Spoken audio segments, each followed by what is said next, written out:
نن د جمعې مبارک ورځ و نو د کار چوټي کول نو پس ډایرکټ د جمعې مانځه له روان شوم. په لاره کې مې نظر دلته کیلې په دې بوټي باندې ولګېد. ما پکې کیلې سینګ کړې خو یوه کیله پکې هم نه وه. نو جومات ته د رارسېدو نه پس چې مې جومات کې ینده وکته نو ډېره زیاته ګڼه وه. نو موږ هم ډایرکټ لاړو له پاسه چت ته وختو. د مانځه نه راتلو په وخت دلته مې نظر په دې مختلف ګلونو باندې ولګېده کوم چې ډېر زیات ښکلي وو او مختلف شکلونو والا وو. د کومو چې ډېره زیاته ښکلې خوشبویي وه.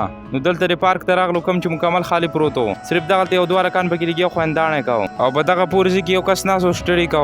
د کار ځای ته د راتلو نه پس انجینر صاحب چې دغه صفایي وکړي نو موږ ورته صفایي وکړه. نو نن په ټوله ورځ کې موږ دغه کار وکړو سینګ هغه پورې ګراونډ مو ورته صفا کړو. د هغې د صفا کولو نه پس دغه ځای کې کچره پرته وه نو هغه مو لرې کړه. دغه کچرې د لرې کولو نه پس دغلته سیمټ ډېر زیات کلک شوي نو دا مو ورته کټ کړه او بیا مو لرې کړه. د دې نه پس دغلته دغه ماتې شوې خښتې پرتې وې نو دا مو ورته سایډ ته کېښوې. دلته مو دا سیمټ مات کړه خو دا ډېر زیات کلک شوي کسان یې سم ستړي کړه.